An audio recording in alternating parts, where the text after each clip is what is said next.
नमस्कार दोस्तों, कहाँ होगी मंडे को निफ्टी की एक्सपायरी? क्योंकि ट्यूसडे का हॉलीडे है, इसलिए मंडे को निफ्टी की एक्सपायरी अपने को देखने को मिलेगी।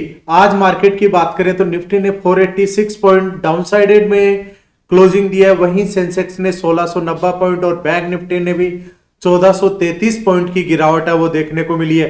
तो क्या दोस्तों मंडे को ट्रेंड रिवर्सल देखने का मिलेगा या फिर डाउनसाइडेड जो कंटिन्यूटी गिरावट है वो उस गिरावट का दौर है वो जारी रहेगा?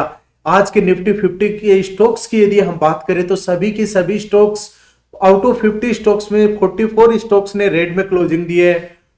वही ओनली 4 स्टॉक्स ने थोड़ा सा पॉजिटिव में क्लोजिंग दी है, जिसमें टॉप गेनर में ओएनजीसी, विप्रो, भारतीय एयरटेल, टीसीएस, कोल इंडिया बने हुए थे। और टॉप लूजर्स की यदि हम बात करें तो Shriram finance, TMPV, Reliance IndiGo, Eternal और बजाज फाइनेंस और एसबीआई बैंक में भी अच्छी खासी गिरावट है वो अपने को देखने को मिली है।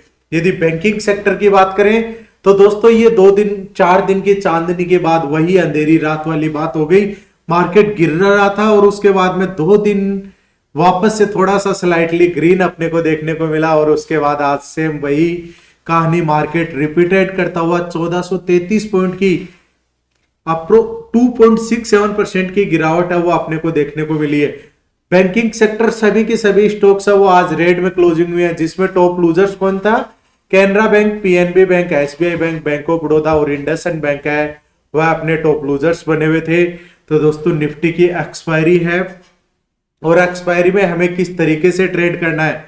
क्या एक्सपायरी में कमाई करने का मौका मिलेगा या फिर रेंज बाउंड रहकर मार्केट है वो अपने को धोखा देखने को मिलेगा? क्योंकि सैटरडे, संडे प्लस ट्यूसडे का हॉलीडे है। 3 ऑप्शन में जो प्रीमियम डीके होना होता है, टाइम डीके होना होता है, वह बहुत ज्यादा आपको देखने को मिलेगा। यदि आपने कोई भी पोजीशन कैरी फॉरवर्ड की है तो भी आप कमेंट बॉक्स में कमेंट करके बता सकते हैं, ताकि उसके क्या सपोर्ट रहेंगे, क्या रेजिस्टेंस रहेंगे, उसके बारे में भी हम बात कर सकें। और दोस्तों चैनल को सब्सक्राइब नहीं किया तो सब्सक्राइब बटन पे क्लिक करिए और लाइक भी करिए। चलिए अब बात करते हैं निफ्टी की। फिर उसमें हम बात करेंगे ऑप्शन चेन का डेटा है वो किस तरीके से अपने को देखने को मिलेगा, उसके ऑप्शन चेन का डेटा का एनालिसिस भी यहाँ पर करेंगे। तो निफ्टी में आज सबसे पहले हम बात करते हैं आज मार्केट में क्या हुआ। स्टार्टिंग की फर्स्ट 5 मिनट की कैंडल पे हम चलते हैं और फर्स्ट 5 मिनट की कैंडल ने क्या दिया था? मार्केट ने यहां से डाउन साइडेड में आज गैप डाउन ओपनिंग हुई और उस गैप डाउन ओपनिंग के बाद में क्या हुआ? मार्केट ने फर्स्ट 5 मिनट पे एक कैंडल सपोर्ट लेने की कोशिश की, पर दोस्तों इसके ऊपर विदाउट टच किए हुए एक भी कैंडल नहीं बनी। यहां पर जो कैंडल बनी वो रेड कैंडल बनी थी और रेड कैंडल के नेक्स्ट डाउन ट्रेंड में एक्टिवेशन हुआ और मार्केट स्लाइटली धीरे धीरे करके डाउन साइडेड में ही मूव अपने को देखने को मिला। तो आज दोस्तों यहां पर देखिए एक ट्रायंगल में बना था और उसके बाद मार्केट ने इसी जो अपना रेजिस्टेंस था उसको सपोर्ट बनाया और एक नेक्स्ट रेजिस्टेंस बना लिया था। तो यहां पर कोई भी अपसाइड का मोमेंटम आज मार्केट में देखने को नहीं मिला। तो दोस्तों जब भी एक फर्स्ट 5 मिनट की साइड का अपर की साइड में ब्रेकआउट जोन अपने को नहीं देखने को मिले तो उसका मतलब क्या होता है कि मार्केट कौन साइडेड में नहीं है। और जैसे इसके नीचे एक कैंडल बनी, हमने डाउन ट्रेंड का कंफर्मेशन हो गया कि अब यहां से मार्केट है वो अपने को डाउन ट्रेंड में देखने को मिलेगा। अब बात करते हैं हम मंडे को, क्योंकि 22,819 पे क्लोजिंग दिया है। अब मार्केट गैप अप होगा या गैप डाउन होगा, इसके बारे में हम बात करें। यदि गैप अप होता है तो हमें क्या करना है और गैप डाउन होता है तो क्या करना है? दोस्तों जब भी ट्रेडिंग का सेटअप करते हैं तो अपने को क्लियर कट पता होना चाहिए, क्योंकि यदि 22,896 का लेवल है वो निफ्टी के लिए रेजिस्टेंस बना हुआ, गैप अप होता है 22,896 या 22,954, दोनों स्ट्रॉन्ग रेजिस्टेंस है। इनके ऊपर कहीं पर भी मार्केट ओपनिंग होती हुई दिखाई दे और ट्रेंड रिवर्सल की कैंडल बने, कोई भी शूटिंग स्टार कैंडल बने, हैंगिंग मैन कैंडल बने या फिर स्पिनिंग कैंडल बने और उसका डाउन ट्रेंड में एक्टिवेशन हो, तो वही उसी लेवल पर पुट साइड की पोजीशन है उसका अपना कंफर्मेशन हो जाता है। और यदि गैप डाउन ओपनिंग होती है 22,761 के आसपास ओपनिंग होती है या फिर 22,703, यहां पर कहीं पर भी ओपनिंग होती हुई दिखाई दे और ट्रेंड रिवर्सल बने तो फिर अपसाइड का मोमेंटम देखने को मिल सकता है। तो दोस्तों सपोर्ट और रेजिस्टेंस की बात करें तो 22,761 का लेवल यदि ब्रेक डाउन करता है निफ्टी तो फर्स्ट सपोर्ट रहेगा 22,703, सेकंड सपोर्ट रहेगा 22,636, 22,561 फिर निफ्टी के लिए एक इंपॉर्टेंट ट्रिगर रहेगा। तो दोस्तों एक्सपायरी में क्या 23,200 के लेवल के 23,200 के लेवल के आसपास निफ्टी देखने को मिलेगा या फिर 22,600 का लेवल ब्रेकडाउन होते हुए देखने को मिलेगा। आपका क्या व्यू है कमेंट बॉक्स में कमेंट करके जरूर बताइएगा। 22,954 का लेवल ब्रेकआउट होता है तो 22,995 और 23,053 का लेवल इंपोर्टेंट सपोर्ट रहेगा। दोस्तों यदि आपने टेलीग्राम चैनल ज्वाइन नहीं किया तो टेलीग्राम चैनल ज्वाइन कर सकते हैं ताकि लाइव मार्केट में भी आपको उसके क्या सपोर्ट है क्या रेजिस्टेंस है उसके बारे में पता चल सके। दोस्तों अभी एक मैंने शॉर्ट वीडियो भी अपलोड किया है जिसमें क्या डिस्कस किया था एटीएम आईटीएम और ओटीएम पोजीशन क्या होती है तो ऑप्शन चेन में, तो आप उस वीडियो को भी एक थोड़ा सा व्यू कर सकते हैं ताकि आपको पता रहे कि कहां पर कौन सी पोजीशन है वो अपने को लाइव मार्केट में लेनी चाहिए। यदि पुट राइटर की बात करें तो पुट राइटर का डेटा अपने लिए एज ए सपोर्ट रहेगा और कॉल राइटर का डेटा एज ए रेजिस्टेंस रहेगा। तो सबसे ज्यादा ओपन कॉन्ट्रैक्ट ओपन इंटरेस्ट कहां पर बना हुआ है निफ्टी में। यदि सपोर्ट की बात करें तो सपोर्ट कहीं पर भी नहीं बना हुआ, 22,700 पे थोड़ा सा है अपने लिए ओपन इंटरेस्ट है, उसके बाद में कोई 22,500 के आसपास ही देखने को मिल रहा है। यदि 22,700 ब्रेक डाउन होता है तो फिर कहीं स्टॉपेज नहीं देखने को मिलेगा, डायरेक्टली 22,500 के ऊपर। रेजिस्टेंस की बात करें तो वही 22,900 एक हर्डल बनेगा, 22,000 के बाद 23,000 पे स्ट्रॉन्ग ओपन इंटरेस्ट है, यानी मार्केट को 23,000 का लेवल ब्रेकआउट करने के लिए एक अच्छी खासी मेहनत है वो दोस्तों करनी पड़ेगी।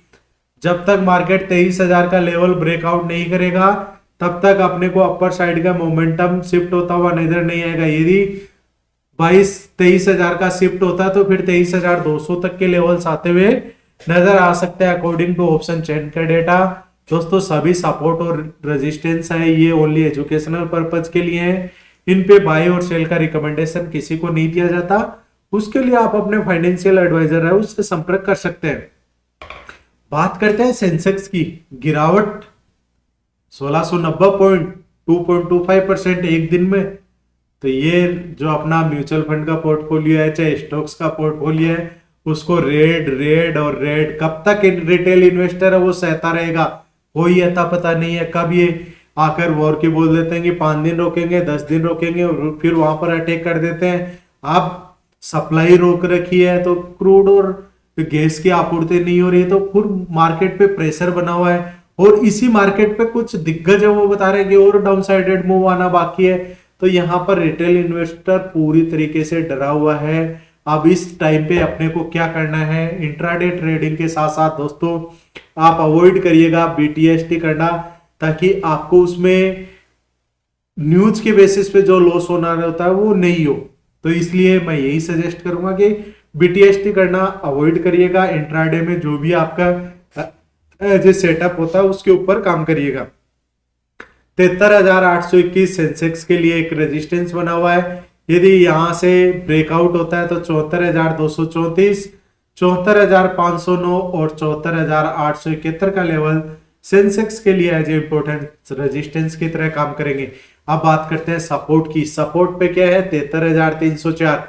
अब मार्केट यदि 73,304 और 73,821 के बीच में कहीं पर भी दिखे तो वो अपना कौन सा जोन रहेगा, नो ट्रेडिंग जोन, क्योंकि इसमें अपना प्रीमियम डिके है वो फास्ट डिके होगा और वहां पर बहुत ज्यादा प्रीमियम डिके होने से आपको लॉस होने के चांसेस रह सकते हैं। इसलिए हमेशा ट्रेडिंग का सेटअप ब्रेकआउट या ब्रेक डाउन पे ही करना चाहिए। 73,304 का ब्रेक डाउन होता है तो 73,080 फर्स्ट सपोर्ट रहेगा, सेकंड सपोर्ट 72,787 और वहां से भी ब्रेक डाउन होता है तो 72,581 का लेवल सेंसेक्स के लिए एज ए सपोर्ट की तरह काम करेगा। दोस्तों अब बात करते हैं बैंक निफ्टी की। बैंकिंग सेक्टर में क्या होने वाला है, क्योंकि बैंकिंग सेक्टर तो वन तरफा चल रहा है। यदि जिस दिन बाइंग साइड की अपॉर्चुनिटी देखने को मिलेगी तो पूरा का पूरा मार्केट 14 के 40 स्टॉक्स है वो अबव साइड में परफॉर्म करते हुए नजर आएंगे और यदि गिरावट आई तो फिर सभी के सभी स्टॉक्स है वो एक साइडेड में, जैसे कि आज एकदम से गिरावट का दौर है वो अपने को देखने को मिला। यदि रेजिस्टेंस की बात करें, बैंक निफ्टी के रेजिस्टेंस की यदि हम बात करते हैं यहां से, तो 52,628 से पहले एक छोटा सपोर्ट निकालते हैं, 52,509। यदि 52,509 का लेवल बैंक निफ्टी ब्रेकआउट करता है तो फर्स्ट रेजिस्टेंस रहेगा 52,763, सेकंड रेजिस्टेंस रहेगा 53,017 और 53,286। डाउन ट्रेंड की बात करें तो जब तक 52,105 का लेवल ब्रेक डाउन करके बैंक निफ्टी सस्टेन नहीं करता तब तक कोई भी डाउनसाइडेड मूव है वो देखने को नहीं मिलेगा। और जिसका फर्स्ट सपोर्ट रहेगा 51,926, सेकंड सपोर्ट रहेगा 51,687 और वहां से भी ब्रेक डाउन होता है तो फिर 51,403 तक के लेवल्स आते हुए नजर आ सकते हैं। तो दोस्तों ये सपोर्ट और रेजिस्टेंस आप अपने चार्ट पे जरूर मार्क करके रखिएगा ताकि आपको लाइव मार्केट में भी इनका बेनिफिट है वो मिल सके। धन्यवाद दोस्तों।